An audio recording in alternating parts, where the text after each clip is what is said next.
Tell me, how do you really feel about fruitcake?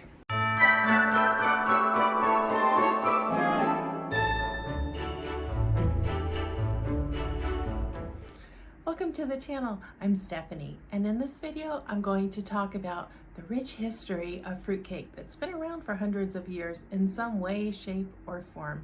I also want to cover why it's served at Christmas and special occasions, as well as preparing a lightened up fruitcake that might appeal to some of you fruitcake naysayers out there.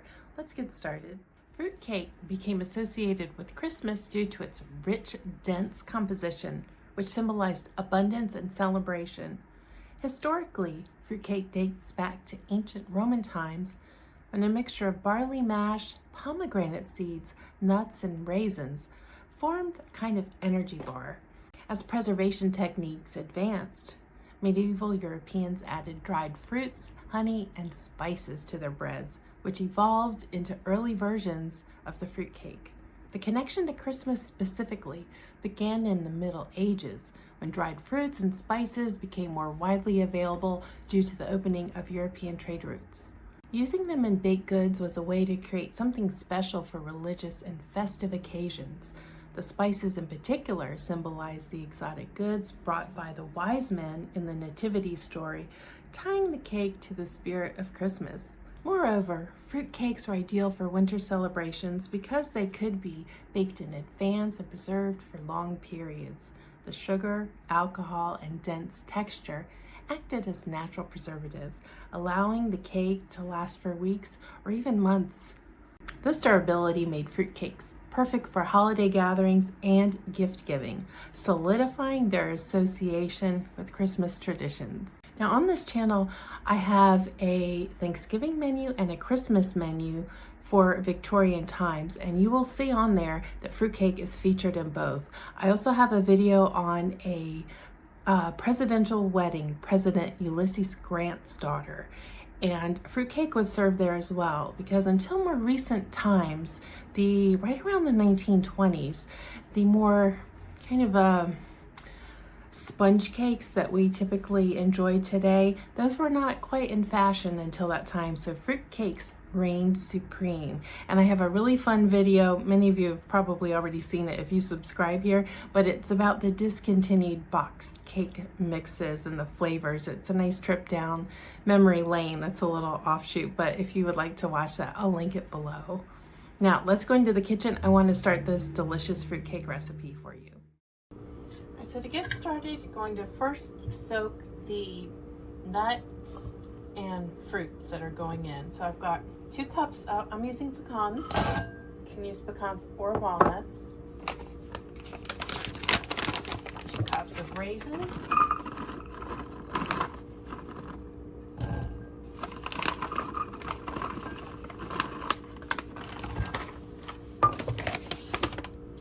And then it says 3-ounce container of cherries, but I'm not using cherries. I am using orange rind because I want to give the panettone is my favorite Christmas treat, so I'm going to use that instead.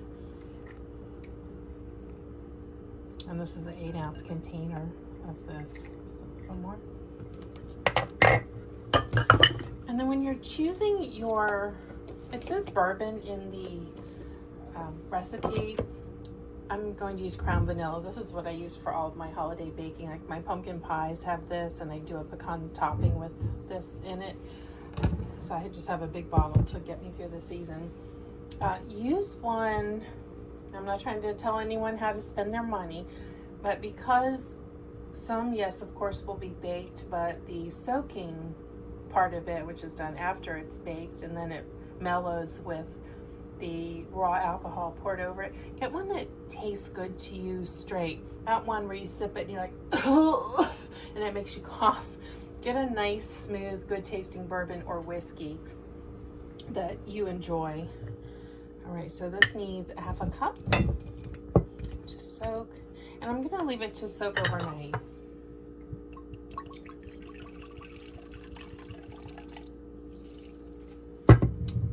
I'll just keep it covered on the counter and stir it pretty regularly, just so that it can soak up the liquor tablespoon for this.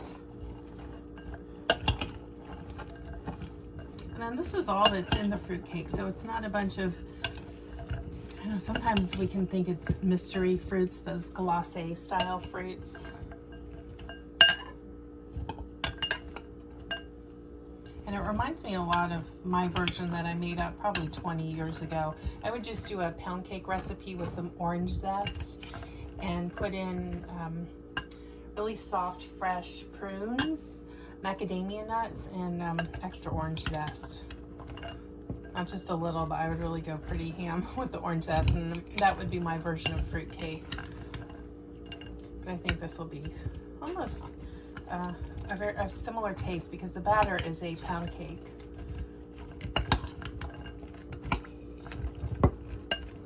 Okay, so I'll be back tomorrow when this is all absorbed and we'll get to making the cake batter.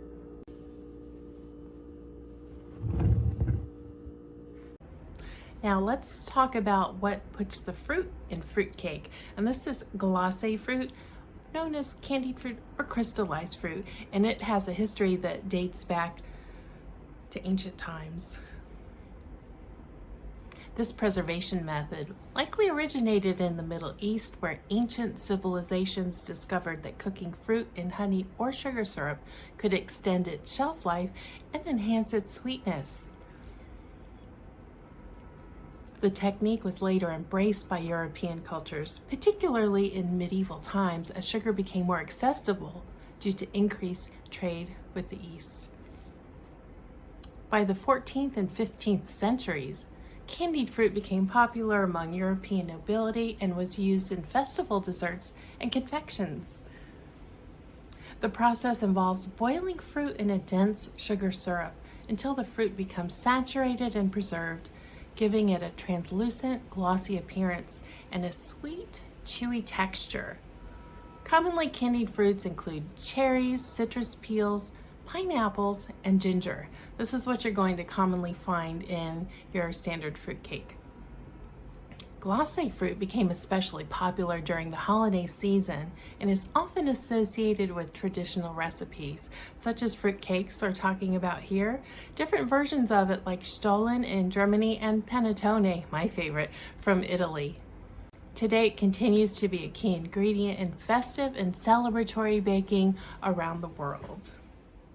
Right, so my fruit has absorbed all of the whiskey. And now I'm going to start by sifting together the flour, baking powder, and nutmeg. So it says to sift it onto some paper using parchment.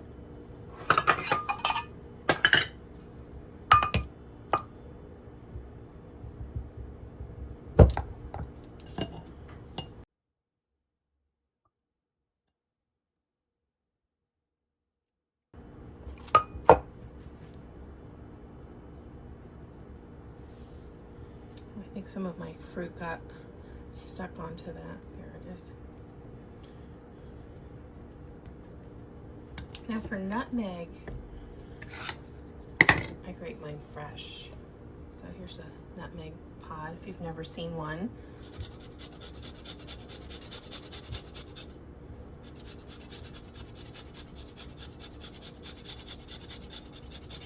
Very fragrant.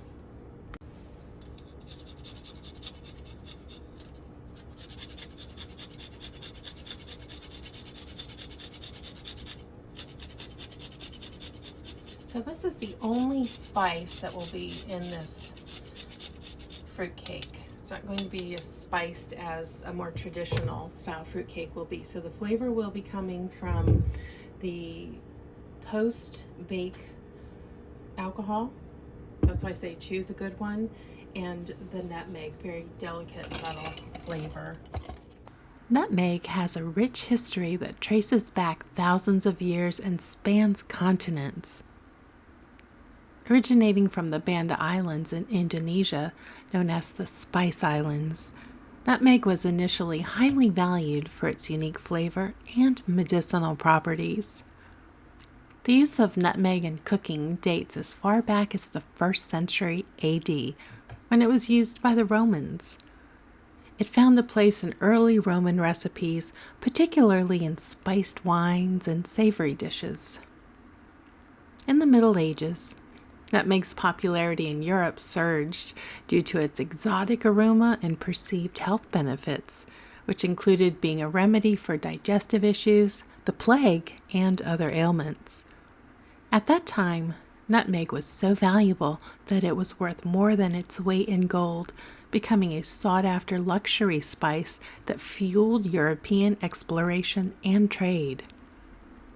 During the Age of Exploration in the 15th and 16th centuries, European powers such as the Portuguese and Dutch vied fiercely for control over the nutmeg trade, leading to significant geopolitical conflicts. The Dutch ultimately secured dominance over the Banda Islands in the 17th century, employing harsh tactics to maintain their monopoly on the spice. This control was eventually broken by the British, who successfully smuggled nutmeg trees to other colonies, thus expanding its cultivation to places like Grenada, which remains a main producer today. In modern cooking, nutmeg is celebrated for its warm, sweet, and slightly nutty flavor, making it a popular addition to both sweet and savory dishes. It's a staple in baked goods, desserts, holiday drinks like eggnog, and savory dishes such as bechamel sauce and mashed potatoes. The spice has transitioned from being an exclusive luxury to a widely available household item enjoyed in kitchens around the world.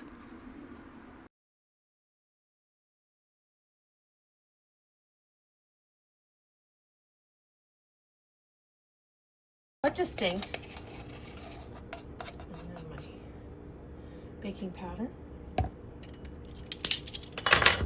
And this recipe is made in a tube pan, which you'll have seen in the thumbnail. And I'm using this one. And that is so that the alcohol can really get in there. When you just have a solid flat cake, sometimes the center does not get saturated. Excuse me. And with the tube pan or bundt pan, something like this, it can really get in there from all sides.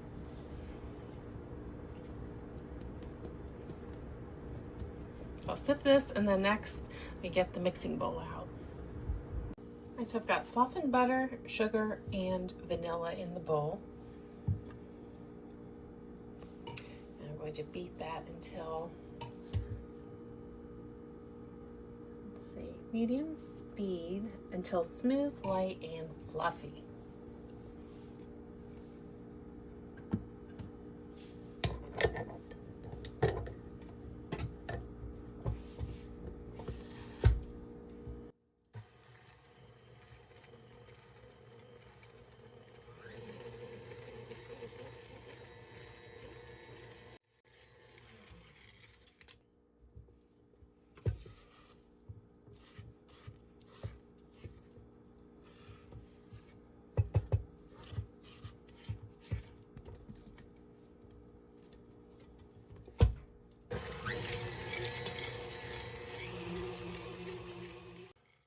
I'm going to lower my speed and add the eggs one at a time, letting them get worked in before I add the next one.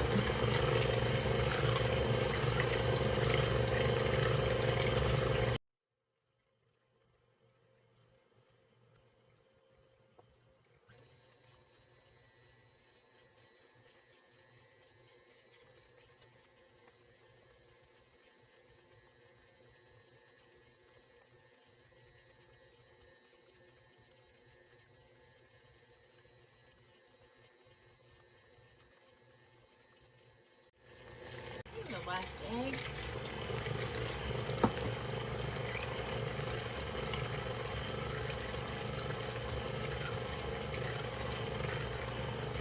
And from here, I'm going to turn it up to medium speed and let it go for about 4 minutes.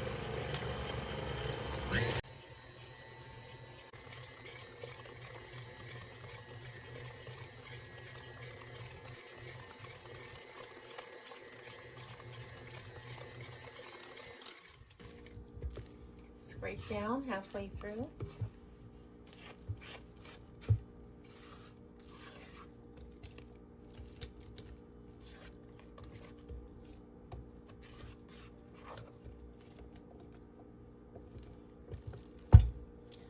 2 minutes.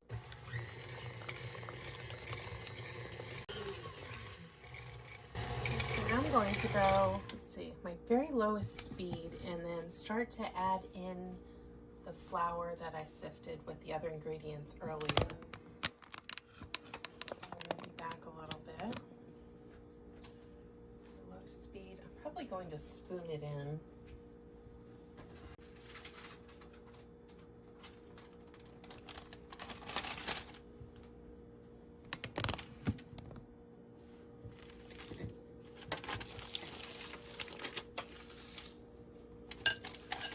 See what I'm doing? Okay, very low.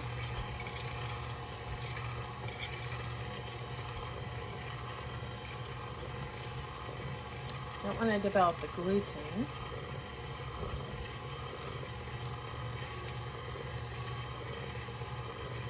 And it's going to be fairly dense, I would think, if this is a kind of like a pound cake.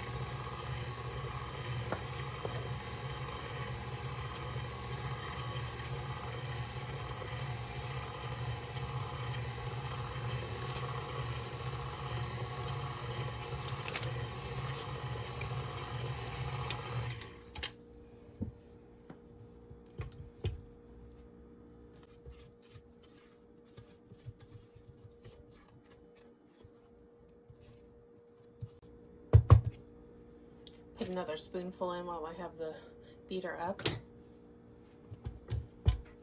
Lock and low.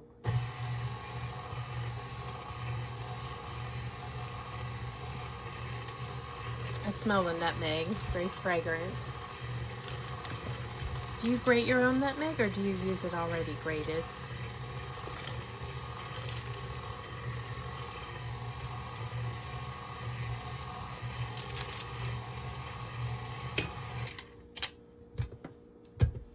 I'm going to stir the rest in. I just don't want to develop too much gluten.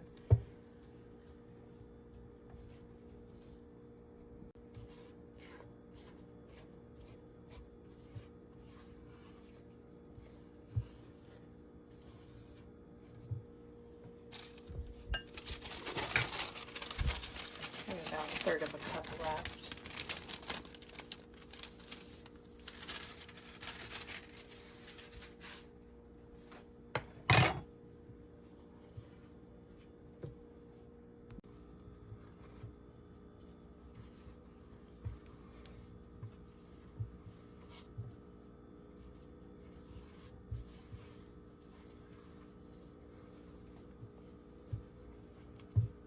That's good. And then the fruit gets added,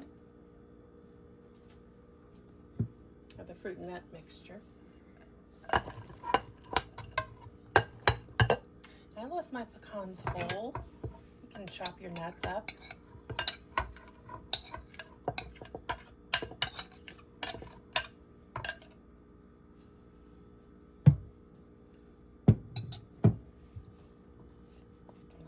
A stronger spoon, so I will switch away from this rubber spatula.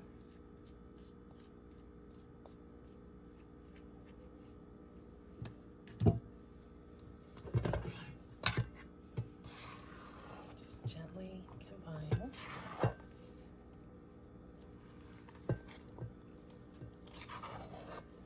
Even distribution.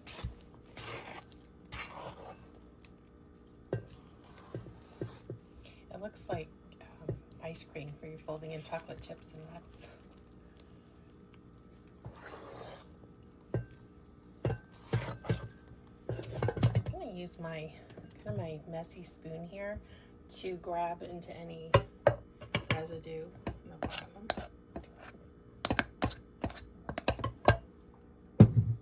Make sure to get all that flavor into my batter.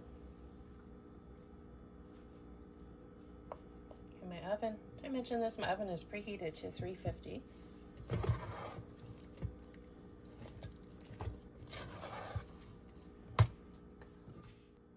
Now this is silicone. Typically wouldn't need any grease, but because it's a Christmas dish, I don't want any, I don't want to risk anything. I'm gonna just hit it with a little avocado oil.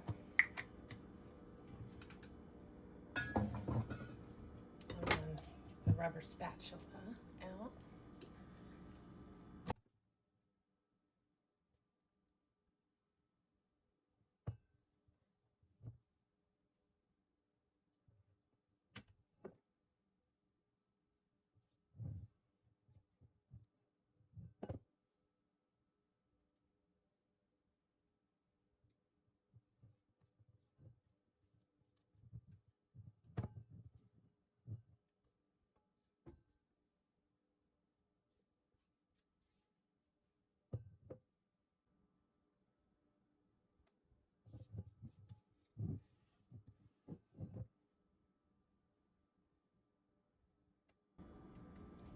And then I'll smooth it around and make sure there's no air bubbles. It still should be pretty dense.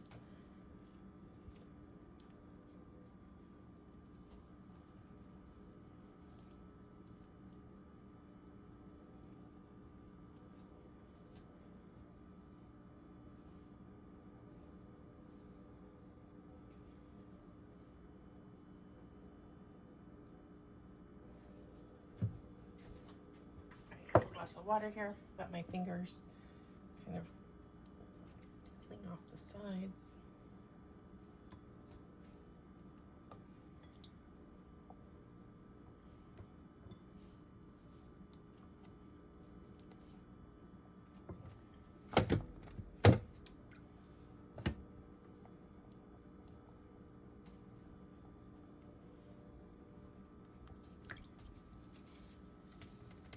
Wipe this away. This will make sure that there's no burnt anything, because this does cook for quite a long time.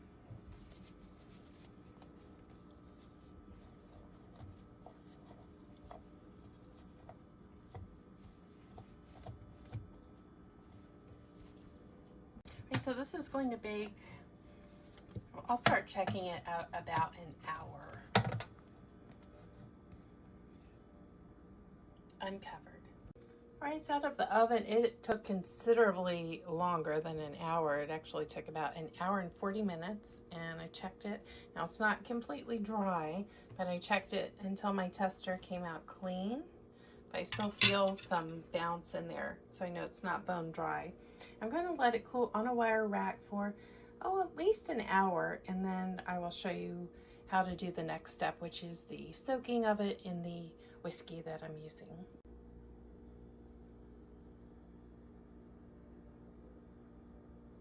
Alright, so I've got the cake inverted here, and the next step is to put down some cheesecloth. Get that laid out, and let's see, hopefully this did not stick. Yeah, it's all right. Yep, there we go.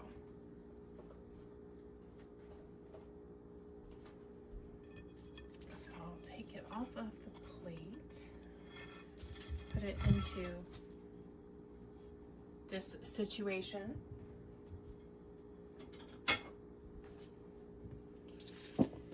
And let me, oh, it's heavy. It's still heavy, like a fruitcake should be. There's a pound cake batter.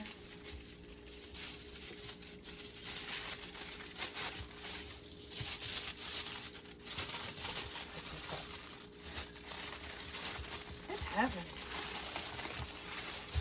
Alright, there we go. Alright, so I've got my pieces overlapped by about 3 inches.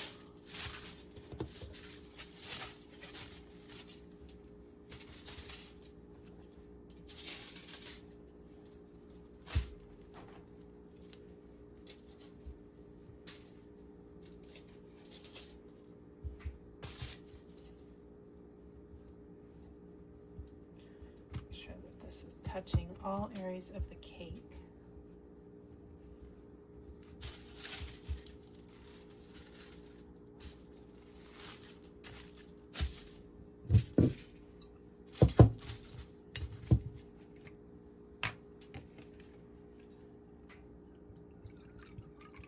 I'm going to measure it just because I want to make sure that I use enough. You can use a little more if you want to, but the minimum amount, which is half a cup.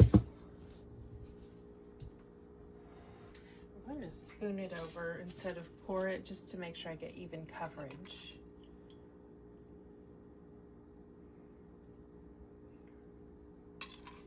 And then it needs to sit in the fridge for several days, a week, and it can stay in the fridge like this for quite a long time afterwards.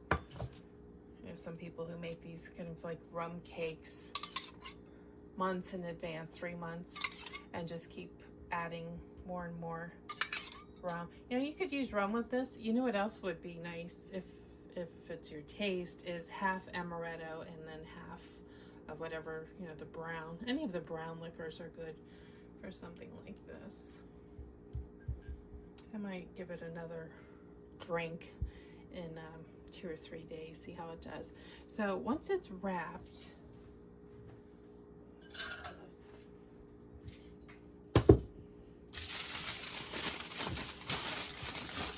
I would flip it every day, just so that whatever's collecting towards the bottom is able to come back up.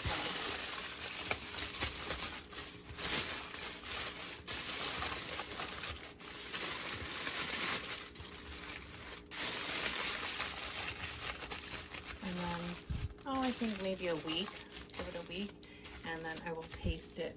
It is suggested to serve sliced very thinly and served at room temperature. So I'll keep that in mind.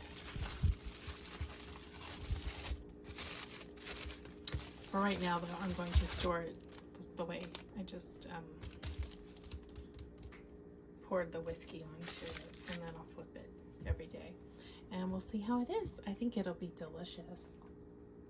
All right, it's been about a week now, and I've turned it every day. I'm going to taste it now, and then I'm going to do another tasting in a week, or it'll be tasted again in a week. Maybe we'll be eating a little of this between now and then. But before I publish a video, I want to see the difference between 1 week and 2 weeks.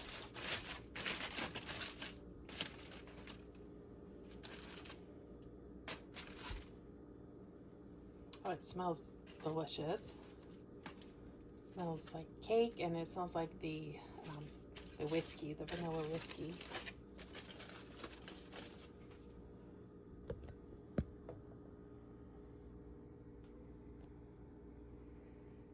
All right, so thin knife. It says to serve in thin slices. A little bit of cheesecloth residue on there.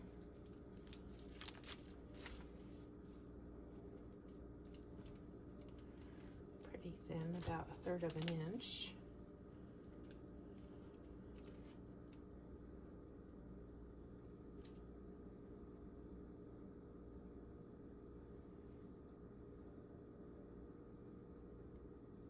I don't feel like it's soaked quite enough.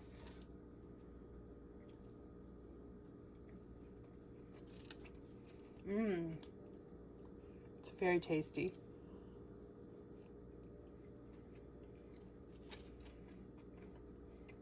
Okay, so it's definitely a pound cake flavor, but elevated.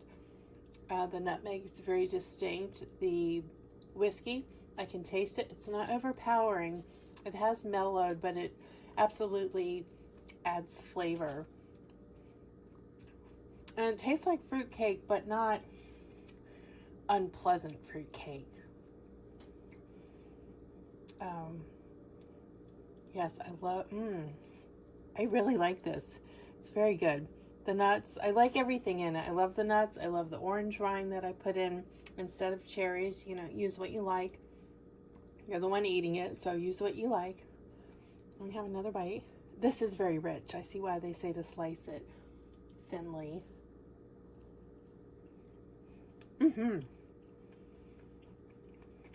All that texture. It's just really interesting to eat. You know, you chew it. There's so many different flavors from the nut and the fruit.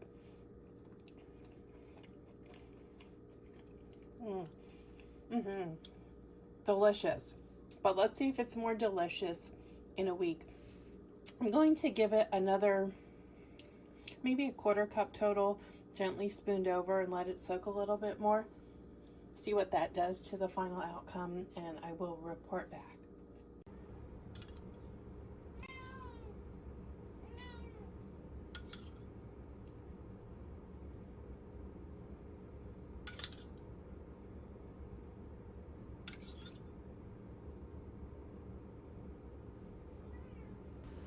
Three days into week number 2, I had guests, 7 of them. Word got out. One of the guests spilled the beans that this was in the fridge.